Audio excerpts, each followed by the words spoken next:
Hey Abe, today is January the 28th, 2015, and what I'm going to talk to you about today is something that almost everybody has had experience with. It's that thing whenever you have a crush on somebody who you're also friends with, and you are just like desperately wishing that they would notice how much you love them, but you won't say anything to them because you don't want to ruin your friendship, and so you're just kind of like basking in their glory and listening to them talk about their crushes who are not you, and just sort of trying to make them be happy even if they're not with you, and it's just like this terrible melodramatic that happens somewhat frequently to people. When this phenomenon was first named, it was called the friend zone.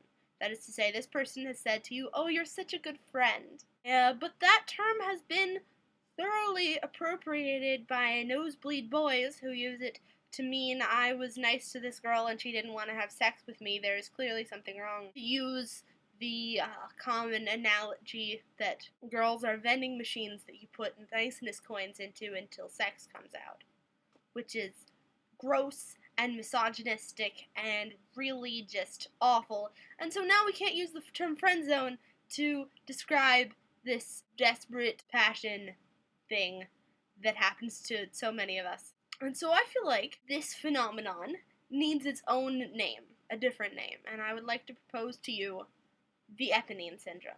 Abe, you know, but perhaps not all of our viewers know, that Eponine is a character from the musical Les Miserables, commonly shortened to Les Mis. It's just what I'm gonna do. Eponine is a character in sort of the second part of the musical. She is a young woman who is desperately in love with her dear friend Marius. But Marius has no clue that she's into him, and has a thing for this other girl, Cosette.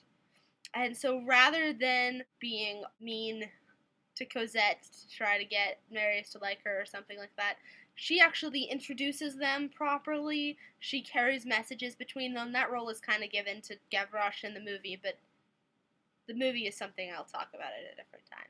In the end, big spoiler, although it's also called The Miserable Ones, so it's not that much of a spoiler, gives her life to save Marius. Well, this is kind of a destructive view of love. I think that it's much more what we feel like when we have crushes on our friends than the term friend zone has evolved into. Therefore, I believe the Eponine Syndrome, using the word syndrome just because it sounds good, it's almost as melodramatic as you feel when you have it. When you are in this position, whether you actually would or not, you sort of imagine yourself giving your life for your love, or at least you do if you're me, and already kind of melodramatic. But I think that this is the sort of thing that brings out melodrama in people, because I've had friends in this literally fall to their knees. That was fun.